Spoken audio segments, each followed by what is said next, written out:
Hey, how's everyone going today? So, I am working on an old Kato. It's probably, I think they're like this is an early mid-90s one, I think. I'm not 100% sure, I'd have to look that up. But the wheels are getting pretty dirty on it, because I do like to use this one quite a bit. It is a GP-35. And so, basically, just a little bit of wheel maintenance. I'm going to clean them off. First I got to get them out because it's just a little bit easier doing it that way. So these trucks have, in total, 1, 2, 3, 4, 5, 6, 7, there's 8 tabs. So to pull the sides of the trucks out, all I did, I just basically pushed in these. There's 1, 2, 3, 4 tabs right there. You just push in on them, and then it will allow the side trucks to unclip, which is not too bad. Now to get the top off, it's going to be really hard for the camera to pick it up, but there's 4 tabs on the side, and basically you just got to get a pair of tweezers in between the wheel axles and the tab and just pull on them, and they will pop off. So I got my flat end in here holding the loose ones up so they don't pop back on, and it takes a little bit of practice, but I'm gonna get this one out. It's a little tricky getting it in there. Katos are a little more. Oh, there, that one popped out. You just gotta get it in there, then it'll come out. Alright, so probably safe to remove the screwdriver for now. Alright, that one's off. I'll get the other side. It's just the tricky part is just getting the tweezers in there. Sometimes it's a hit or miss kind of thing. It might just pull right out. Nope, not yet. That one's holding on there really good. See if I get it in there on an angle and pull up. See, one side will go completely right, and then the other one will sweat you really hard. So just a lot of patience is recommended dealing with these. I find the old Bachmann Spectrum so much easier to deal with than these guys. Almost got it.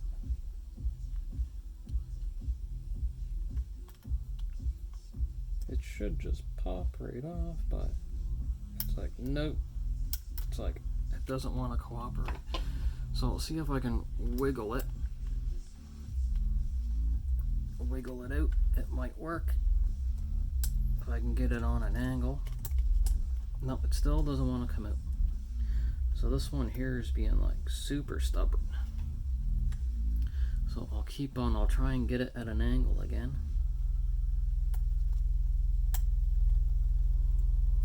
It's definitely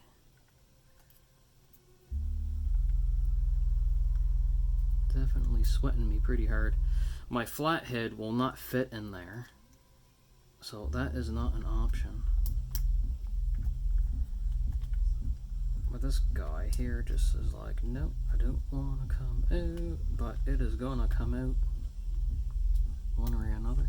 Maybe I can get it at this end and poke at it. Maybe. I also want to be careful not to break anything. No, oh, it is a stubborn one for sure. I haven't had a truck give me this much complications before. Never. Just the one tab. The one tab that's stuck doesn't want to come out. It's just like, is what it is. So I will keep on trying. The other ones came off so easy, but this guy here, let me try and get it from another angle. Let me try here, get it in. Yeah, it's just it's almost like there's just not as much room. There we go.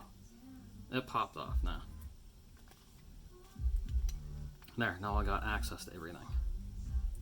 And I'll be able to clean these wheels right up. But yeah, so that's just sometimes the struggle is real. And I'll just pop these ones off here, get them out. They're perfect. And the gears look pretty dry too, so I'll be able to put a little bit of lube on there. And then all is good. Oh, there's a little bit of hair stuck in that axle. That'll be easier just to pick it out. There, that is good. And then one of my favorite, like I say, as I mentioned in the previous video, one of my favorite things to clean is I just like to use wet wipes. Nice and cheap. So I'm just gonna go along the wheels with it. I might have to scrape them a tiny bit, very gently with a flat head, but I might not have to. We'll have to see. Alright, that one's looking pretty good. I'll get the other one cleaned up.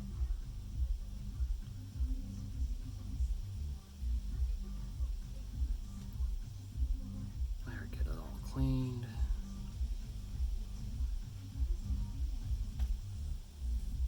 And that should be pretty good.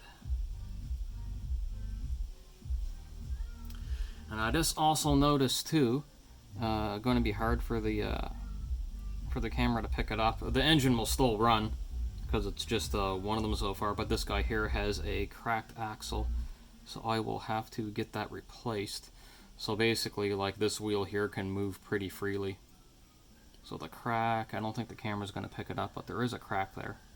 So what I can do, I can a temporary fix, I can use this a little bit of model glue and pinch it shut for now. So I can definitely do that. This is a temporary solution because I'll have to order some more. This guy here seems to be in a little better shape. So I will just give the wheels a bit of a clean. Like I say, this one here is locomotive is pretty old. I see all the dirt there I'm getting off these wheels, causing a little bit of electrical issues. And I'll get this side. I'm gonna be good to go again. Get them cleaned up. Yeah, that one's looking a lot better. Quite a bit better. Alright, that's cool. I'll just put that one right there. And here, let's get the other side. Maybe the other side will go a bit smoother. I might not take the side trucks off this one. I'll have to see how smooth this goes anyway. See what happens.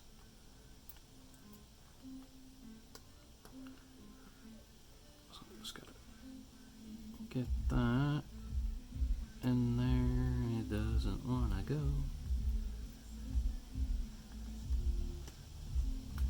Yeah, the tabs can be very, very sweaty. And they didn't make them easy to do either, like the Athrons and like the older Athrons and Proto 2000s. They're a lot easier to get the tabs than this guy here. Oh, there, got it. Got one. Oh, had it. Okay, it is. That one's out. Oh, and it popped back in on me. Yeah, that's happens quite a bit. Now I just got to get the other one. I just got to get my finger. I just got to get that little part held up. It needs to stay up. So if I can get the flathead in there, just to hold it up, and then I can get the other side.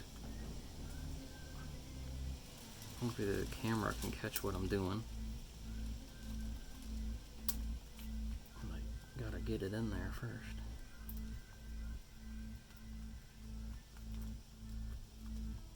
Alright, that side should be up. Yep, alright, that side's up. So, I gotta keep it up. Like that. And then get the other side out. I need to find an actual cradle for the locomotive. A proper one. But I'm just happy I have some options for foam pads to use. Better than none. Oh, there, that one popped out pretty good. Good, good, good. Awesome. I just gotta get the other side.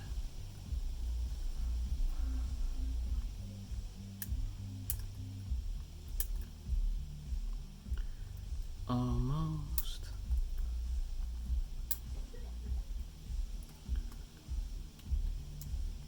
Oh, just about.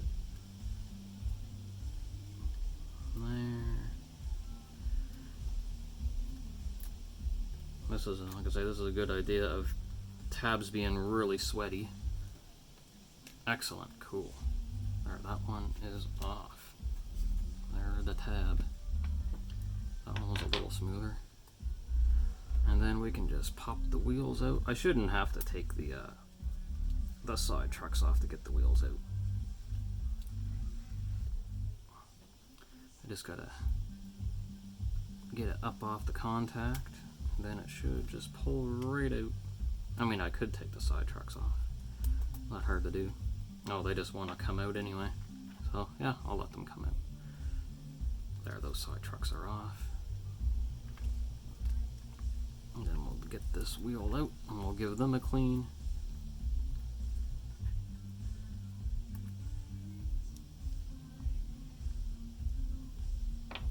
Alright. My favorite things here are the wet wipes. And we'll give these wheels a clean. And then it should be good. Alright, looking a lot better. Looking way better. There we go. Like I say, the best thing to have with working on the model locomotives is this patience. Lots of patience. Try not to let it frustrate you. There, that one's looking a lot better. Get this one cleaned up, and that'll solve the pickup issue that it's been having, because it's having a little bit of, when the wheels get really dirty, and the same with the track too. Like, tracks need to be cleaned regularly, but yeah, a dirty track and dirty wheels will cause intermittent power interruptions to the locomotive, and that's no kinds of fun. But yeah, so there's all the, all the dirt that came off those wheels. And then, so what I'll do while it's all out is that the gears are very dry, so I'll use some of my favorite stuff because it won't interfere with any electrical contacts. Plastic friendly dielectric grease. So I'll just take a little bit of that on the tweezers. Not a lot, just a little bit, and I'll just put it on the gears like that. A little bit on each one. You don't have to overkill it. They're just like that there, and I'll do the other side.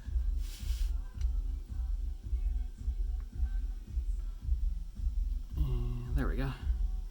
A little bit on that one. And if sometimes what I'll do, I'll put a little bit of sewing machine oil on there too. But this way is good enough, I do believe. There, that should be fine. So there. Yep, that's enough right there. That is perfect. But there's so many different kinds of grease and lubes out there. But this is what's available to me where I live. So, oh yeah, I'll just hold those truck covers up to the camera a little bit so you can see the 1, 2, 3, 4, 5, 6, 7, 8. You can see the 8 tabs. And these tabs hold the trucks on, and these tabs here hold the truck sides on. So the side of the trucks, these here, they help hold the sides on. But yeah, not too bad. So there, that's all disassembled, and it's just basically reverse process to put it all back together. But I am gonna glue that broken axle. And that should, like I said, that's only a temporary fix, so I'm going to have to find some Kato axles, which shouldn't be too hard to do. And what I'll likely do to help it adhere together, I just have those little tiny plastic clamps. They're laying around here somewhere, but I just don't know where they are at the moment. Oh, here's some. I'll show you what they look like. I keep a lot of things in bags. So basically, I'll just use these little guys right here. So like I say, just to help adhere to the plastic after I put the glue on the broken part, I'll just clamp it shut so it's squeezed until it dries, and that'll be a temporary fix. Who knows, it may even be a permanent fix for a while. Well, not permanent, but it could last like a very long time. But it hasn't hindered the performance of the engine. Just having one side there cracked on one axle, so I'm not super concerned about it right now. I'll just order some. Alright, so that's my video on this for now. Like I say, putting it all together, it's just a lot easier. It's just reverse process. But I have to fix that axle and everything before it all goes together. So everyone, take care, have a good day, and I'll have more videos coming soon.